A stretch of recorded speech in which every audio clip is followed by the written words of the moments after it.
quick takeaway from the Panthers and the Rams. Great game. I watched it all the way through because it was kind of interesting. Like, let's just go ahead and be honest with this. Week 13, all the good teams played on Thanksgiving and on Black Friday. Yesterday's schedule in the NFL, my lord, was it boring. Eyesores, couldn't watch. The 1 o'clock window honestly had the best games. You had a couple. You had San Francisco and the Browns, which didn't even turn out to be that good of a game. You had this game, the Rams and the Panthers, and there was like a couple other good games as well. 4 o'clock window sucked, and last night's game with between the Broncos and Washington ended up being pretty good, but I thought the game was going to be so bad. I told my girlfriend, I'm like, you know what, let's just watch a movie. I don't even want to watch this game. But, Bo Nix continues to do Bo Nix things, but we'll discuss that later on. But let's get to the Panthers and the Rams, the shocker. My main takeaway was like, you know what, Dave Canales, you watched the show last week, man. You watched the podcast on Wednesday? If you guys weren't aware, we had a discussion at Carolina. You have a great running back duo with Chuba Hubbard and Rico Dowdle, and you only gave them 9 carries against the San Francisco 49ers on the road. Kind of helping out. You got to help out your young quarterback here. And Dave Canales watched the show, and yesterday, Dave Canales pulled a Ben Johnson. He said, I don't care what the circumstances is. I don't care if we're down 7. I don't care if we're down 10. I don't care if we're down 17. We are going to run this football. They did. They ran the ball 35 times. And Chuba Hubbard averaged 4.9 yards a carry, and Rico Dowdle had 3.2. Chuba Hubbard pretty much had his breaking out game. We know he's been the bell cow back for the Panthers. Been a great back the last couple of years. They even signed him to a contract in the offseason. And he was able to finally show his colors and take all the shine away from Rico Dowdle, who seems like he was going to take his position there for a little while. So he had success yesterday. And Bryce Young, takeaway for Bryce Young as well. That's the Bryce Young we wanted to see against San Francisco. That's the Bryce Young that I kind of anticipated to see against San Francisco because, let's be honest, San Francisco is a much worse defense in comparison to the Rams. Like, the Rams have players all around.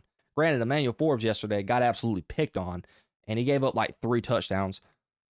But when you look at just roster-wise on paper, like, the Rams have the better defense. Like, San Francisco don't even have their 2 all-pro players defensively on their team. And Bryce Young would benefit to Dave Canales. Their tandem was on cue yesterday.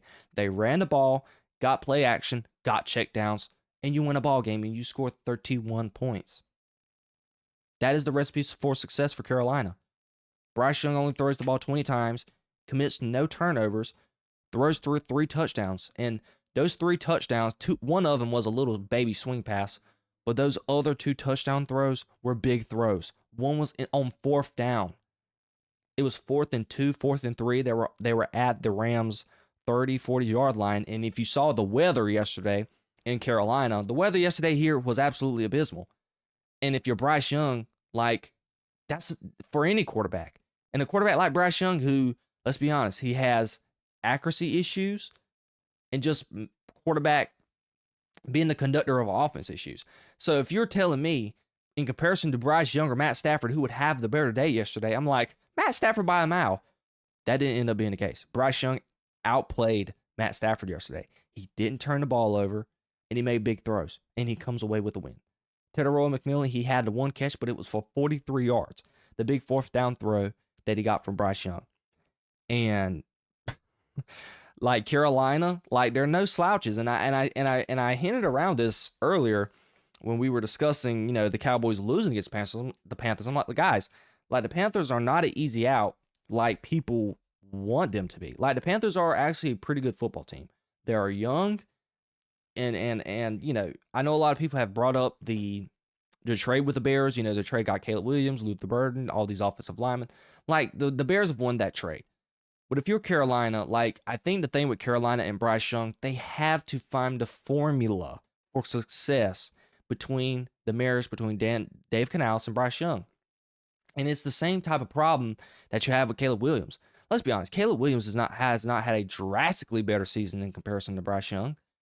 But they're both quarterbacks who, let's be honest, they have accuracy issues. But the big thing that Caleb has on Bryce Young right now is Caleb Williams, when the thick has gotten thin, he's came up and made some plays. That hasn't been the case with Bryce Young, but yesterday was a reason why people, and I'm guilty of this too. Bryce Young is a very pulverizing figure and topic. Like, you gave up all this draft capital for this guy, and it's really going to be hard to move off of him if you are the Carolina Panthers because he has consistency issues. When you see this Bryce Young on Sunday, you beat the number one team in the NFC. It's like, dang, Bryce Young, can I get this some more? Like, where is this at any other time? That's what we've said about Bryce Young and the Carolina Panthers. I like Dave Canales as a coach. I was sitting here and scratching my head last week when I was discussing it. I'm like, Dave, why did we run the ball 9 times? You know you have a young quarterback who has consistency issues. The best thing, and I've said this millions of the time because Dak Prescott's been my quarterback for the last 10 years. I've seen it. You set up Dak Prescott early in his career. He had Ezekiel Elliott. What did Jason Garrett do? He ran the football. And that led Dak Prescott in his rookie season, and they were the number 1 seed. You ran the football. And that was back in the day and age where there was no such thing as a dual running back tandem. You had that one bell cow back, and over time, that ended up screwing Dak Prescott over because Ezekiel Elliott aged really bad. But in this new age, to where we've seen it with the 49ers, they first started it with the dual running back thing, and now the Lions did it, and now the Bears are doing it, and now you see it in Carolina. You have a dual running back thing where it's like, okay, I want to give my backs no more than 20 carries apiece. We're not having 30, 40 carries for one running back. So you give this guy, you start the dual running back tandem, you set your quarterback up to succeed, set up the play action, and your quarterback is going to have a good day. Bryce Young had a quarterback rating of 85, and he had a passer rating of almost a perfect passer rating. So Carolina, this is their recipe for success. But, you know, my big takeaway with the Rams, and I'm defending the Rams here, it's hard to go coast to coast. It isn't easy. You played in a monsoon. So I'm giving the Rams a pass. Look, they were bound to lose the game. You're talking about going from LA all the way coast to coast from LA to the Carolinas. 1 o'clock kickoff, which is something the Rams are not used to in our time zone. A 1 o'clock kickoff here is a 10 in the morning kickoff in LA. So that is a big, big difference. And again, we are talking about a Rams team who plays in Los Angeles. You play indoors. And you're playing in 70-degree weather. And one bad weekend in Carolina, you don't pull up on indoors. You don't pull up on sunny skies. You're playing in a monsoon yesterday, which I live 2 hours away from Charlotte, and it was calling for rain here, and I was like, it didn't end up raining. It was actually pretty I had a nice little overcast for most of the day, but you look on the TV, it's an absolute monsoon in Carolina. Raining, windy, cold. I'm like, oh, couldn't be me. Didn't want to be in that game. So obviously the Rams are not going to play good in those conditions, and that led to Matt Stafford. He didn't play well. But you'll live with Matt Stafford being the reason why you lose. Because I don't expect this performance out of Matt Stafford. 18 for 28, 2 touchdowns, 2 interceptions, had 3 turnovers altogether because he had a bad fumble near the end of the game that gave the Carolina the W. But overall, the Rams had success. Blake Corum, he ran for 11.5 yards. Kyron Williams ran for 5.5 yards. Puka Nacua made an exceptional catch. Devontae Adams had 2 touchdowns. There was a lot of good that happened for the Rams. It was just one of those games where defensively, they could not get off the field on 3rd down. Bryce Young, that they ran them down and wore them down and made big plays when they needed to. And that fumble by Matt Stafford was very costly. I think outside of maybe the defense, the big culprit to them losing yesterday, was Matt Stafford. And I'm not betting on Matt Stafford to lose games like that going forward because, I questioned him playing in the weather, but last year in the playoffs, if it wasn't for a play here or there, they could have beat the Eagles in snow last year. So I'm not about to sit here and be like, oh, the Rams can't win in inclement weather. That's a lie. They almost did last year. So I think the Rams are fine. I kind of questioned them in inclement weather, but I'm not about to sit here and be like, oh, there's no shot they can win a game in inclement weather. They can. They almost done it last year. And I trust Matthew Stafford, the defensive line, Sean McVay, defense coordinator, that whole regime over there. I think they'll figure it out. This is just one of those one-offs. You had a bad loss. You had to go coast to coast, and you come away with the loss. But you're still in the shot for the number 1 seed in your division. They're fine. I think the Rams are fine. All right, let's move on to one more game from yesterday. Again, the slate was absolutely abysmal. So there's not much that I really want to talk about as far as games. But I wanted to go ahead and talk about the Bills and the Steelers because there are a couple of storylines that I really wanted to hit on coming out of this game. I didn't watch much of this game. I watched the highlights and I got up with a couple things. And my number one takeaway for the Bills is overall, let's be honest, unless they win the division, and let's not even say this, the Bills just haven't played good football. Well, I'll say that's part of my next segment. The Bills haven't played good football. The last couple of weeks, if you look at the Buffalo Bills' schedule, the Buffalo Bills, since their loss to the Atlanta Falcons, they lost the Patriots. They lost the Patriots 23-20 ever since this game. They lost to the Patriots 23-20. They lost to the Falcons 14-24. I think they had their bye week after that. You shellacked Carolina. Ever since then, you've played not great football. You had a good win against Kansas City, 28-21. You were at home. And then obviously you had that debacle, 13-30 against the Dolphins. Then you had to have Josh Allen playing amazing to even beat the Buccaneers. And then you get shellacked on Thursday Night Football last week against the Texans. And in this game, you kind of benefited from the Steelers being absolutely atrocious. And offensively in the first half yesterday, they were absolutely abysmal. Like, they were garbage on offense yesterday in the first half. And it's another testament to my problem with the Bills. Like, unless Josh Allen just plays amazing, this team is not good. And honestly, if it was anybody else on the other side of that line of scrimmage against the Buffalo Bills yesterday, they probably would have lost. They did not play good yesterday. Josh Allen was 15 for 23, 1 touchdown, 1 interception. He only threw for 123 yards. He had a passer rating of 75 and a quarterback rating of 70. Josh Allen was not great yesterday. James Cook, honestly, the only bright spot. They were able to run the football very well. And they got, again, nothing out of their receiving core. Keon Coleman caught a touchdown pass, a small pass that was 9 yards. Unless Josh Allen plays amazing, they're not going to win a playoff game. What they did yesterday and put on display in that game, they're not going to be able to win. And honestly, you got to take away 1 touchdown because they got a strip sack at the beginning of the third quarter. So you take away that, offensively, they scored less than 20 points. And in the playoffs, it's best on best. You're not winning a playoff game scoring 20 points in the postseason. And unless they win the division, they're going to go on the road as a wild card team. And they have not played well on the road offensively. And their defense does not travel that well. Again, they benefited from the Steelers being absolutely abysmal. And unless they win the division, they're going to be lucky to get to the second round of the playoffs.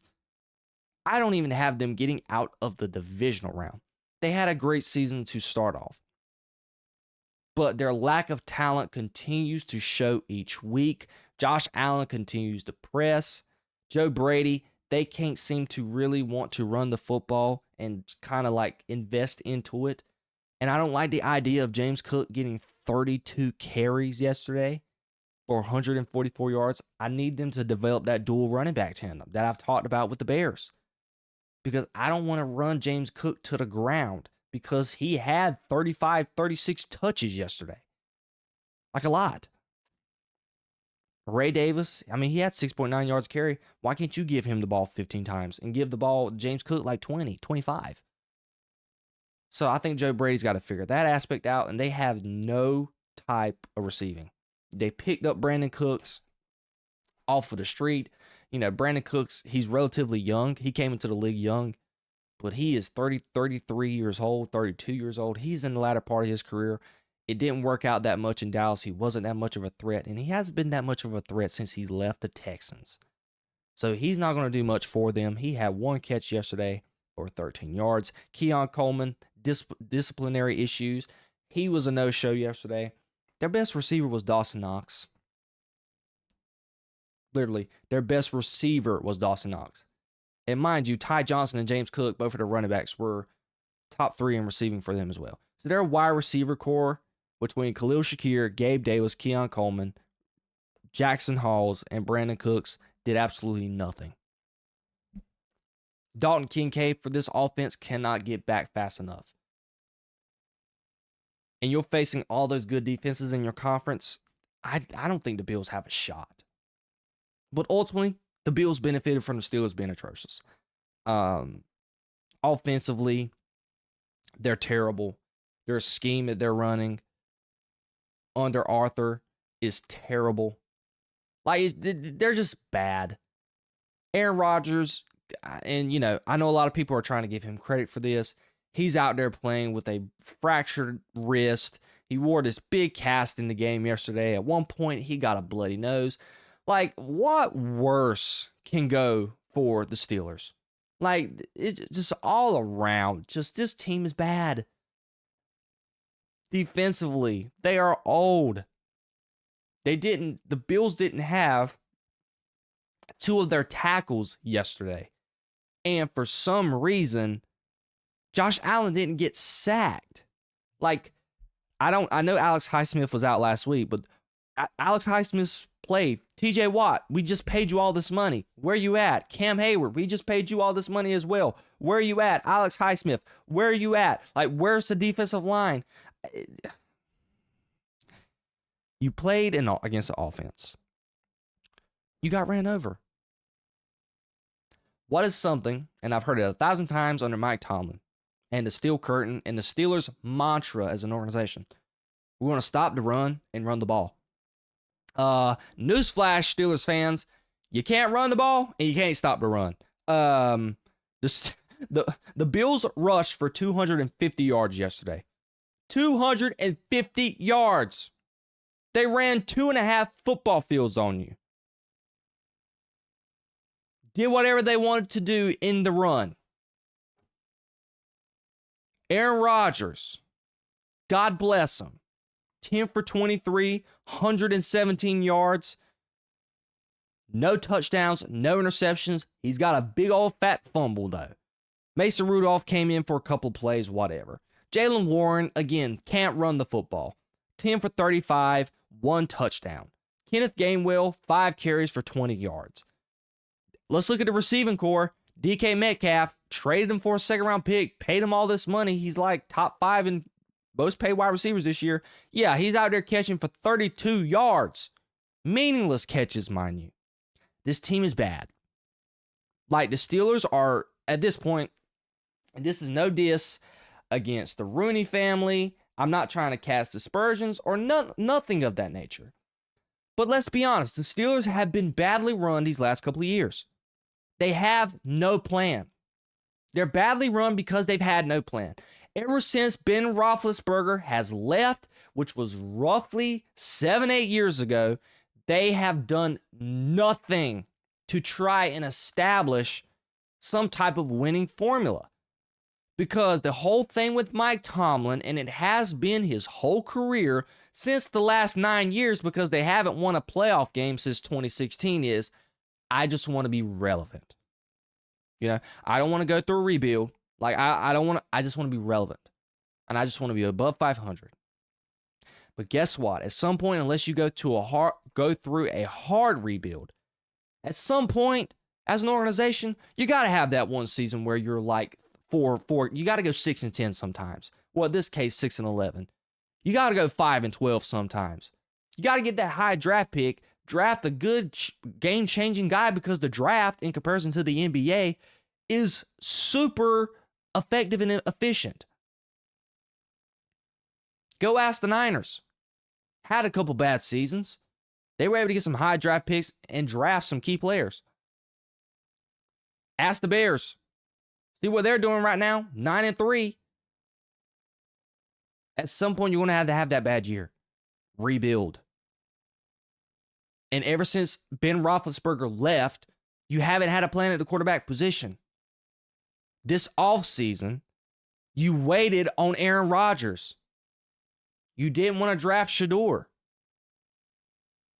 because you're scared for a rebuild. You just wanted relevancy. You knew Aaron Rodgers would kind of be decent enough to keep you above 500. But guess what? Your schedule gets a whole lot harder. You're sitting at 6-6, and you allowed a team in the Baltimore Ravens who were 1-5 come back and be number one in your division through 13 weeks of the season. If you would have asked me that Baltimore started 1-5, Lamar Jackson's hurt, this, and that, I'm like, dude, somebody in that division's got to capitalize. Obviously, the Bengals have been without Joe Burrow. They've been without a quarterback. If you're the Steelers, you've been the only healthy team in the division.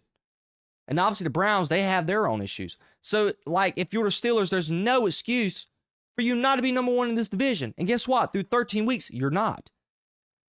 Because Arthur Smith, the offense is crap. You paid all this money to DK Metcalf. He's not even close to being near top of the charts when it comes to wide receiver and statistics.